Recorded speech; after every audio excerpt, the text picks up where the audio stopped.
Welcome to Evil Dead the Game, a horror multiplayer game where Ash William, the main character, is a racist. But don't worry, he's a good kind of racist, a zombie racist, and their leader, the most deadliest, scariest, and terrifying opponent that constantly haunts everyone's dreams, a book named Linda. You and with your three skilled friends, Sir Chad William, Leon Kennedy, a girl that's scared of trees, and Ash, again, apparently, I don't know. You fight through hordes of Alabama zombies, skeletons, and blind people, literally butchering, cutting, slicing, and hammering their teeth in, making them have to get American dental insurance. It makes you wonder who's the real monster here. Meanwhile, there is a demon out there slowly growing their strength from the power of knowledge, sending more scaly boys and taking possession of your friends and your vehicle, driving you to Wendy's.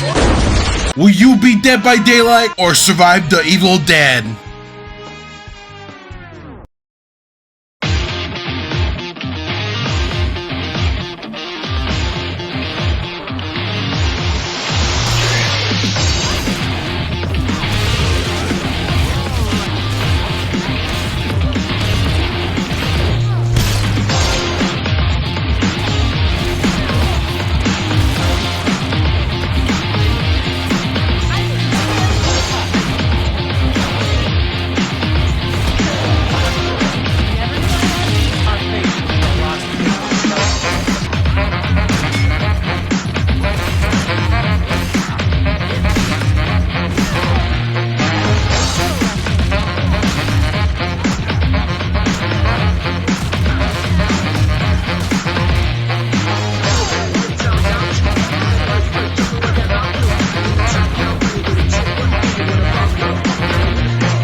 Oh shit, I'm out of ammo. Oh shit. No, before I start, what makes a good horror multiplayer game? Now, the first example will be Dead by Daylight, of course.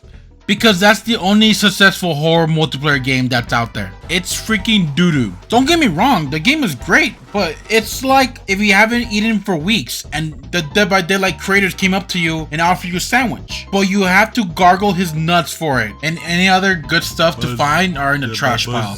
Games like Dead by Daylight have always been difficult to create and stay successful. It's either been sued or short-term fame from YouTubers. And I'm not desperate enough to gargle some nuts. But that's when this bad boy came in. Funny story, my friend DunkTrain23, which go watch his stream. If you're lucky, you might catch him raging. I actually lost to fucking latency. He told me there's a beta for this game, and it's the last save for the beta. Thing is, any game he suggests end up being not good. So I had my expectations low. But that one day we have access for that beta, I played for 16 hours. I have suffered for 4 weeks without Evil Dead. I want my hands on that game so much. I want to try how many ways I can bash open the head. I have so much fun playing both sides, survivors and demons. I'm pretty sure you heard about it. Survivors are more active in looting and fighting back. While in comparison to Dead by Daylight, playing killer feels satisfying. But Survivor, you're just doing generator or getting face cam. And the most active thing in that game is throwing pebbles. Fucking riveting gameplay right there. Look, it's just we lack more asymmetrical types of games. And Evil Dead just kind of fucking fills that hole for me. I mean, the obvious fix was, use my PC and find more games out there. Dude, my PC could barely run my editing software. So I'm good. I don't want to blow up my PC. Enough of the comparisons and balls gargling. Let's start. Groovy. What is Evil Dead? You could probably guess it's a 1v4 asymmetrical action survival horror game. And holy crap, that was a mouthful. Survivors have 3 objectives. 1. Find 3 map shards. 2. Defend 2 of the artifacts either 1 at a time or 2 at a time if you're feeling suicidal. And lastly, use the Power Rangers powers to kill the 3 demon ghosts. You also have to protect the book from being destroyed, because apparently you lose. But in the lore, the book is what summons the monster in the game, so I'm just confused. I don't know, can you let them destroy the book? Why are we defending the book? I don't get it. Groovy. Obviously, there's more to it. There's just one thing you must get through your fucking skull. Don't take your sweet time. The demon is slowly getting stronger the longer you take. Grab the first weapon you see, search one house, then move out. You're not here to remodel every house. You grab, then leave. I'm seriously not kidding. I've seen people think this is a fucking vacation, which doesn't make sense. We were all forced to play the tutorial. So if you're confused on what to do, find people that are willing to help you. Because right now, playing with random is not a good choice. Oh my god, who quit? I didn't get my character, so I'm gonna fucking quit the game. Or watch this YouTube video. But be careful. I heard he gargles nuts. I heard that. Groovy. Now the survivors you should play as, it's all up to you. Either you want to buff up your team as King Arthur, or play Henry the Red and decapitate Deadites with an axe, or play as Hunter and get your team killed. If you pick any of these options, you just fucking lost. Now, I don't know if they intended that, but I can't see anyone surviving without support. Yeah, editors, no. They nerfed Cheryl. Yeah, I'm gonna go rip someone's balls off real quick. If you don't know, the balance is a shit show. But if you just want to learn the game, play as a fighter class. 1, it's the easiest class to go into. 2, you won't die right away. Now, another reason why people are dying is because they don't know how to counter the demon. The one thing I see too much are people trying to fight a possessed AI. If you see a possessed AI, you run away and get your team and beat it together. This is not a fighting game. It's a survival game. You see a possessed AI, you grab your meat beater and run. Now, if your friend is possessed by a demon, shoot them.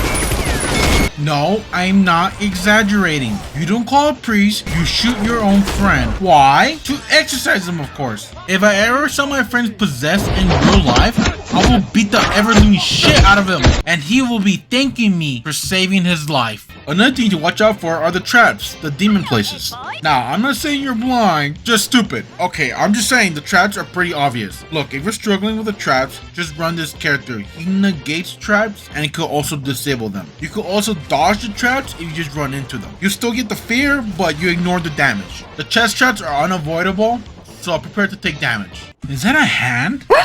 Now for the bosses, they are probably the sole reason why most games end right away. Some bosses have a certain playstyle, but regardless, you fight them together. Unless it's a puppeteer, which good luck catching that fucking mosquito. Groovy.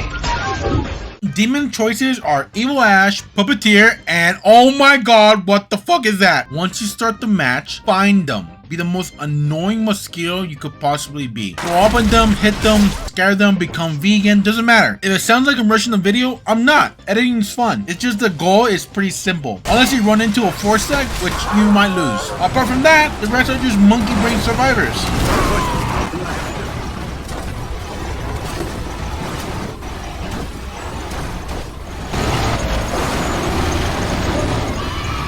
But I'll give you some tips and maybe talk about the demon. Start to upgrade your traps to max. They will start spawning elite unit. It becomes very difficult to handle, even for fighters early on. Also, this is probably a no-brainer, but target the support. They can't physically defend themselves. Trust me, I tried to. But they're amazingly strong, keeping the team alive. Just keep one thing in mind, if you possess one of the survivors, get ready to play Call of Duty. For possessing, try to grab the hunters. They do ridiculous amount of damage with ranged weapons. I'm serious. Has no one checked the hunter damage? Like, look at this. I'm literally two-shotting them. I'm telling you right now, any shooter game that had that range for the shotguns, that gun will have been nerfed right away. So enjoy possessing hunters for now, because possible nerf in the future. I know you're wondering, if you possess Amanda Fisher, can you say the word? Don't worry. I asked a professional. CK. What? I got a question for you. Are you black? You're on speaker, Daily. Yes. I'm still on the same question. He's black! Yes, I am black. Okay. He is indeed black. Alright, CK, if I possess a black guy in Evil Dead, can I say the N-word? Yes, I grant you the permission, Daily. Okay, sweet. Alright, you guys heard him. Go wild. Demon playstyle do vary between each one of them, so I'll give you just a rundown. Evil Ash. Hide the flutist well. It's incredibly strong and can make normal skeletons fucking tanky, and the tanky skeletons fucking even tankier. Now, I suggest upgrading the range to 1 point. keep it in an edge of 60 meters from the point. They could barely hear the flute skeleton, so any more points will feel like a waste. Just make sure it's hiding behind something. Also, spawn as many units before having the boss show up. It's about the numbers, not the stats. The flute just helps them keep them alive. Puppeteer. Constantly possess something. Puppeteer is scary early on in the matches, especially all the shock damage he dishes out. So honestly, don't be surprised if the boss comes out early. Warlord. She's definitely the hardest demon to play in my opinion. The only true tip I could give you is to make sure to save your ability when you possess something, since you do a lot more damage against survivors. Apart from that, part on them. It may sound that the game is perfect, but it's really not. It has its issues right now. But regardless, this game is great. I found myself jumping at the scares and disgusted by this game, and I fucking love it. I literally don't want Warlord to touch me. It's a great game, and I highly recommend it. And Bruce Campbell will definitely be great in Aquaman 2. I'd like to thank my racist friend from Discord for their support on making this video. And CK for definitely being part of the joke. We definitely plan to get it. Please don't ask any questions. And thank you for watching my video. If you enjoy it, please consider subscribing and liking the video, please. Thank you. Have a good one.